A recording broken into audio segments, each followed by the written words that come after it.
Com a palavra, então, o orador e deputado federal Volney Queiroz, que divide comigo a responsabilidade de comemorar com vocês os 50 anos dessa instituição. Deputado Volney Queiroz.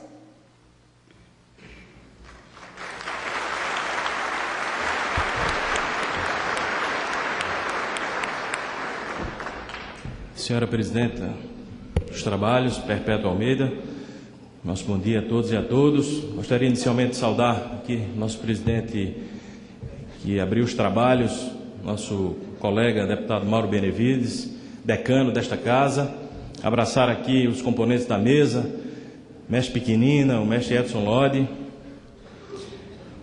trazer a nossa saudação para o deputado Cibar Machado, o senador Sérgio Petecão, que nos prestigia com sua presença, o ex-deputado João Magno, o deputado Gladson Cameli, abraçar aqui o presidente mestre Flávio Mesquita, presidente da União do Vegetal, os mestres assistentes gerais, mestre Paulo Afonso, mestre Edson Saraiva, abraçar o mestre Edson Lodi, que compõe a mesa, abraçar aqui os mestres do Conselho da Recordação dos Ensinos do mestre Gabriel, mestre José Luiz de Oliveira, mestre Jair Gabriel da Costa, mestre Raimundo Carneiro Braga, mestre Luiz Felipe Belmonte dos Santos, meus amigos e amigas,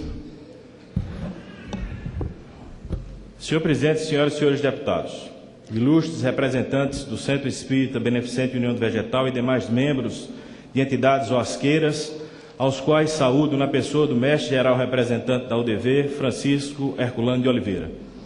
Ao promover esta homenagem ao cinquentenário da União do Vegetal, a Câmara dos Deputados cumpre uma das suas finalidades fundamentais, a de ser a Casa do Povo, e nesta condição, prestigiar as suas instituições mais relevantes.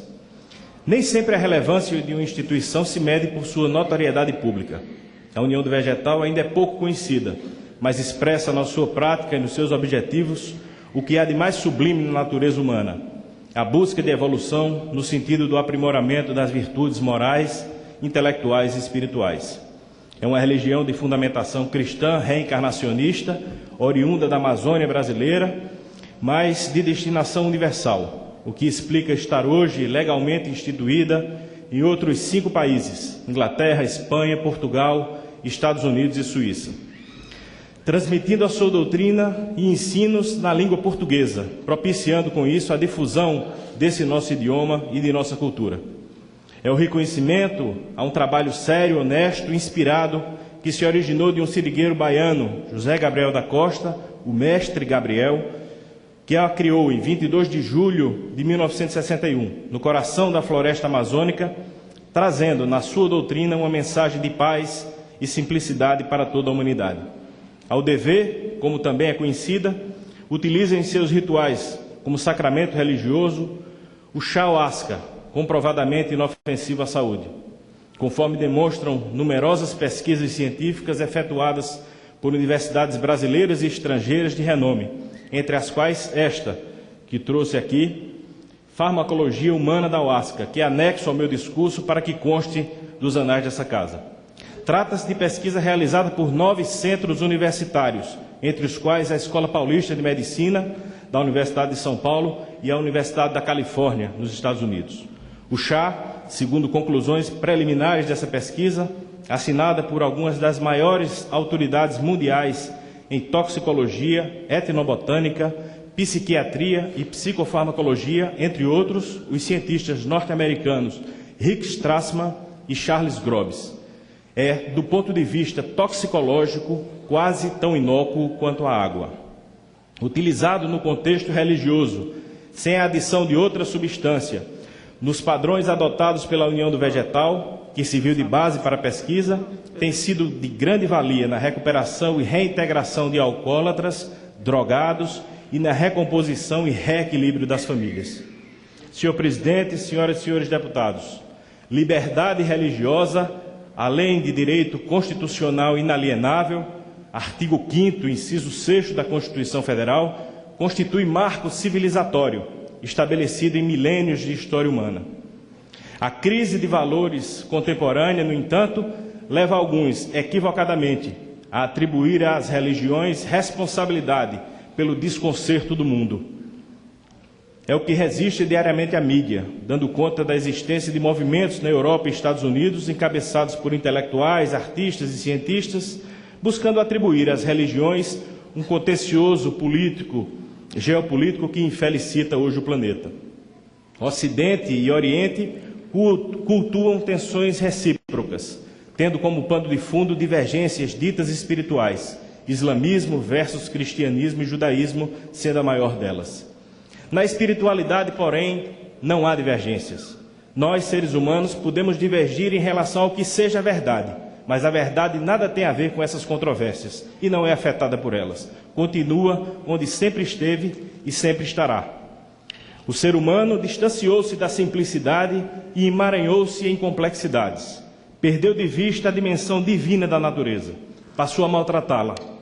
Perdeu o fio da meada, o fio de Ariadne, e não encontra a saída do labirinto. Mas é preciso reencontrá-la, sob pena de continuar prisioneiro de si mesmo. Prisão a que o conduziu a visão materialista e utilitária que adotou. Sem a perspectiva espiritual, não há saída.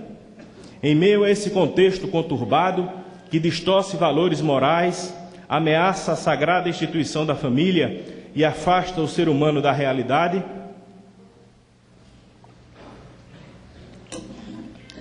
surge a união do vegetal, como uma luz no fim do túnel, uma nova possibilidade de religação com o sagrado.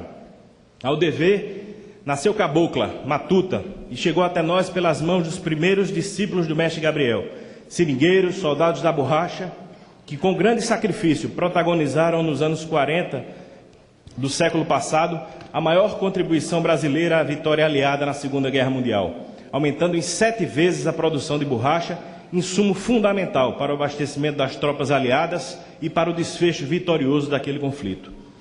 Dos seringais, ao dever foi para Porto Velho, Rondônia, onde se registrou como religião e iniciou o seu processo de institucionalização e expansão. Quando o mestre Gabriel faleceu em 1971, em Brasília, a União do Vegetal possuía apenas 2 núcleos e cerca de 2 centenas de seguidores, a sede geral em Porto Velho e o núcleo de Manaus. Hoje, tem mais de 150 núcleos em todo o país, distribuídos em dezenas de cidades, além dos países já mencionados, com cerca de 20 mil sócios. Sua sede geral, desde 1982, está em Brasília, onde administra, sem fazer uso de qualquer recurso publicitário, sua gradual expansão pelo Brasil e pelo mundo. A UDV não é sectária, não vê o ambiente religioso como um mercado competitivo. Respeita os demais credos religiosos, vendo-os como aliados na luta pela regeneração moral e espiritual da humanidade. Sua doutrina professa a reencarnação dos espíritos como objetivo de evolução. A cada vinda à Terra, o espírito tem a oportunidade de se aprimorar, até um dia concluir a sua missão. A UDV crê e sustenta o código ético e moral expresso nos 10 mandamentos de Moisés, e vê em Jesus Cristo, Filho de Deus, Salvador da humanidade.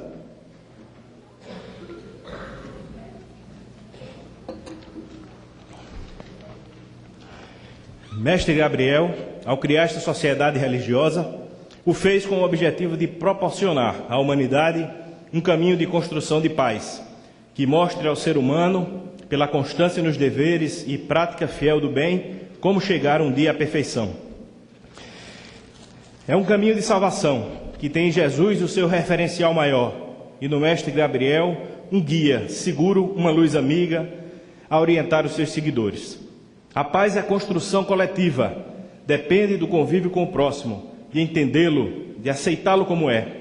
O Criador, ao conceber a sua obra, optou pela multidiversidade e não pela uniformidade. É assim com a natureza, é assim com o ser humano. Assimilar essa multidiversidade, essa biodiversidade em toda a sua extensão, compreendê-la, harmonizar-se com ela e dela extrair os conhecimentos e a sabedoria que traz, constituem desafios fundamentais para a evolução espiritual. A humanidade, apesar de toda a sua diversidade, de raças, de religiões, de idiomas e culturas, é uma só. E tem o mesmo destino, evoluir e chegar um dia a Deus. O verdadeiro sentimento religioso de religação com a origem divina, traz dentro de si o respeito à diversidade. São muitas as moradas na casa do Pai, nos ensinou o Mestre Jesus. Guerras e conflitos religiosos são, pois, contradições que evidenciam a distância e incompreensão do que verdadeiramente é e precisa ser a religião. Vivemos hoje em um mundo carente de concórdia e do real sentido da espiritualidade, a que todos nós nos destinamos. O diverso não é oposto, é complementar. A riqueza está na construção dessa harmonia, e é dela que se nutre a paz. E é nesta missão que a União do Vegetal vem cumprindo há meio século. Desde sua origem, procurou apresentar-se às autoridades e esclarecer os benefícios do seu trabalho religioso e as propriedades do seu sacramento, o Ayahuasca. Nos Estados Unidos, os sócios da União do Vegetal conquistaram por unanimidade, em 2005, em novembro, na Suprema Corte, o pleno direito constitucional de exercê-la. Seus dirigentes foram investigados por 7 anos, nos mais variados aspectos do seu trabalho, o que envolveu, além de conteúdo da sua doutrina, exame rigoroso a respeito das propriedades fitoquímicas do Ayahuasca. No âmbito interno, o uso religioso do Ayahuasca, também conhecido como vegetal, foi igualmente submetido pelo Estado brasileiro a rigorosas investigações, a primeira em 1986 e a segunda em 1992, ambas pelo já extinto Conselho Federal de Entorpecentes, CONFEN, que por unanimidade, em ambas as ocasiões, o aprovou. Posteriormente, as atribuições do CONFEN foram transferidas para a SENAD e para o CONAD, que tornaram a examinar e avaliar o uso religioso da ayahuasca. Foi constituído em 2007, já nessa nova instância do Estado, no âmbito do Gabinete de Segurança Institucional da Presidência da República, um grupo multidisciplinar de trabalho, composto por autoridades médicas e científicas e representantes de instituições religiosas usuárias da ayahuasca. E, mais uma vez, o Estado brasileiro concluiu, por unanimidade, pela legitimidade do uso ritualístico da ayahuasca. Temos, então, um trabalho religioso que, como poucos, submeteu-se à mais rigorosa avaliação, tendo sempre obtido eloquente aprovação. E a razão é simples: é um trabalho construtivo, regenerativo, em prol do ser humano e do que de mais nobre constitui em sua jornada na Terra, a família. Senhor presidente, senhoras e senhores parlamentares, senhores convidados, senhores componentes da mesa, como coautor do pedido de realização desta sessão solene, tendo em vista o indiscutível interesse público de que se reveste, ressalto a parceria Estado-religião, na medida em que ambos têm a mesma missão de buscar o bem comum, pode ser benéfica. Cada qual tem o seu papel e não podem se confundir ou se sobrepor, mas isso não impede que estabeleçam ações conjuntas que beneficiem a comunidade, sobretudo ações de natureza social. E aí me reporto a outro aspecto do trabalho da UDV, a beneficência, presente já em sua razão social, Centro Espírita Beneficente União do Vegetal. Suas ações no campo educativo, com um projeto de alfabetização de adultos, e no campo do assistencialismo, atendendo a comunidades carentes de crianças e idosos, não apenas. Age também no campo do meio ambiente, em sintonia com a própria origem amazônica e sua doutrina espiritual, que vê na natureza uma das dimensões da divindade.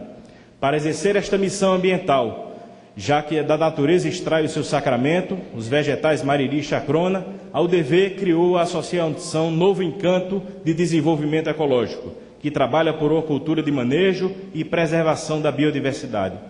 São, pois, ações construtivas que extrapolam o âmbito religioso e se somam aos méritos de sua missão espiritual, justificando plenamente as homenagens que ora recebe desta casa.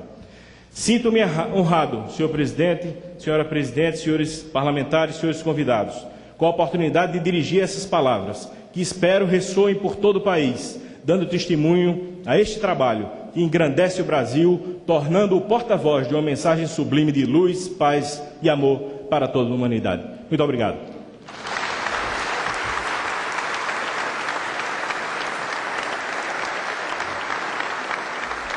Muito obrigada, deputado Volney, a quem eu convido para fazer parte da mesa conosco. Queria dizer ao plenário desta casa, agora, aos colegas da UDV, que poucas sessões solenes lotam o plenário da casa. E quase nenhuma delas lota o plenário e as galerias. Então, os colegas estão de parabéns aqui pela presença, pela seriedade com que estão encarando os 50 anos nesta sessão solene. A partir de agora, nós vamos ouvir os parlamentares.